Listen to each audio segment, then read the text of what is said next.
I found this tape down the woods. It's safe to say I shouldn't watch it. During my hike in the woods, I stumbled across this tape that I found on my trip. The place I found this tape is down a thicket of branches. The tape was buried deep down the branches near a small detour in the trail. The only reason I found this tape is after we cleared this small pile for us to set up camp, there it was, a tape lying underneath the pile.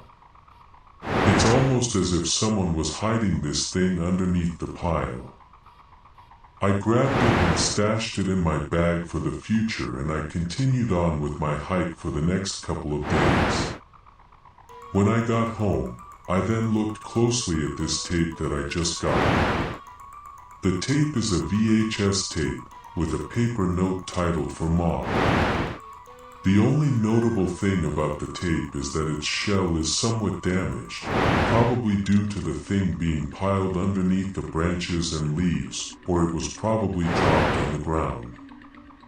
Seeing this, my curiosity piqued as I wanted to know what was in that tape.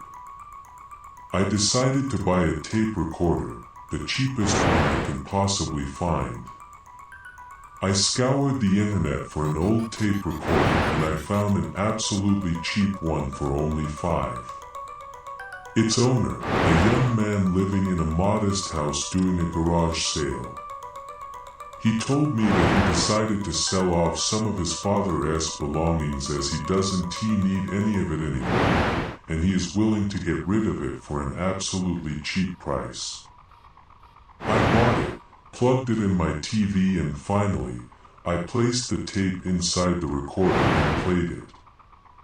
The recorder was that archaic as the quality of the image was compressed in a 4:3 format, which meant it left lots of space to the side of my TV screen. The recorder began to play the footage in it.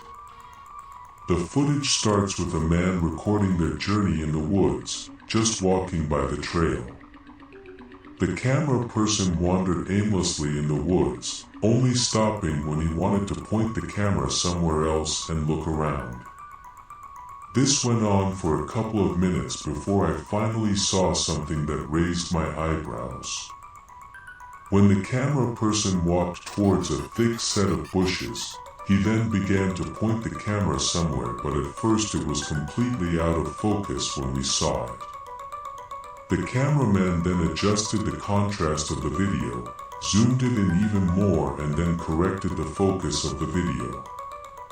It revealed a small house in the distance, situated on top of a small hillside connected by a dirt driveway leading downhill. After a couple of minutes of silence, the cameraman finally began to speak. The compound. Many people around the area talked about this place. Here we are. The camera eventually zoomed out, but maintaining focus on the house in the distance. The recording then panned side to side, checking what is within its surroundings. On the left side of the property is dense forest, with parts of the dirt road extending deep within the tree line. On the right of the property is a fenced area. Within it is an open field filled with random objects such as furniture, appliances, and tools, all piled in a single area. Beyond that is mostly thick forest and not much else of note. The cameraman then explained what that property is supposed to be. According to him, the house was once owned by a family who lived there for 50 years. Then the house was eventually sold to another family, which is now the family that was supposed to live in that house. He said that the family is owned by a small family from Canada who then moved down here in New England. He further explained that the family is a bit of a mystery for the residents within the vicinity of this home. He notes that one homeowner not far from the area told the cameraman that he once observed the family walking by the trails just near the trail system where the homeowner is far from. He claimed that the father of the family was talking about something, one where he noted that the mother looked at the father blank-eyed, almost as if he said something he shouldn't. The children, however, were none the wiser as they strolled the wooded area, oblivious to what is being talked about by the parents. He then told another story. This one is that of another homeowner living next to a lake that he was hunting for deer one cold morning when he saw in the reticle of the man's rifle scope the family strolling. The hunter, of course, did not pay any attention to the family when he first saw them strolling by the woods. Minutes passed when he veered back at the family once more and he saw a harrowing sight on him. The cameraman can only describe this account as the man saw the family gaze at the hunter's general direction, prompting the man to aim the rifle clearly and see what they will do. The accounts, of course, aren't really out of the ordinary, contrary to what the cameraman has to say about this matter. That changed for the worse when he began detailing the third account of this family. He then retold the account of a hiker who was walking through the wooded area nearby. During the evening when he was about to set camp, the hiker heard a noise, prompting him to look around and locate the source of the noise. The hiker only saw nothing but the forest around him.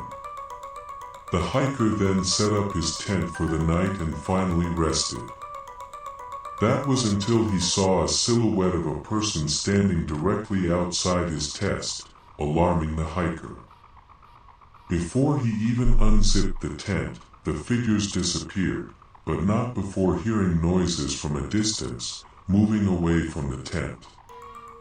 The hiker's story doesn't sound unrelated at first, but the cameraman argued that this is the family in question who decided to approach the tent and investigate. He claimed in his own recording that the family wanted something to anyone who is in the proximity of their property, and that they will do something about it if there was any issue. Sounds like someone telling a random person to leave the property if you ask me, but what do I know? The cameraman then began to make a move towards the property and walked towards the house itself. He descended down the slope facing the property and began to sneakily bolt it towards the nearby bushes. There, he hid underneath the bushes, and once he felt secured in his hiding spot, he continued to talk honestly. I thought about it for a while. When I heard about the gossip about this property, my conclusion was that there was a family of doomsday preppers making it known that they are going to hide and they will do it against the will of the world. Now looking closely at it, no, it's something much more than meets the eye. Whatever this family is hiding, I must know what it is. The cameraman eventually began to sneak closer and closer to the house, trying as hard as he could to not to make loud noise during his trek. Eventually, he found himself standing next to a closed window. He raised the camera higher towards the window. The camera is now pointing at the interior of the house. As the camera pans side to side, showing me the interior of the house, I see that the house that he was recording is empty. Sure, the kitchen furniture like cabinets and the tabletop is there, but there was no fridge, no stove, none of that in the kitchen at all. The cameraman, of course, did not see what the camera was showing me, which means that when I saw a shadowy figure standing in the far end of the house within the darker spots of the house, the cameraman did not even see it at all. The camera eventually pointed back outside, first to the ground and eventually the legs of the cameraman. Okay, this is the house of the family. I'm going to see what's in there first before I get in. The cameraman then stood up and peeked through the window.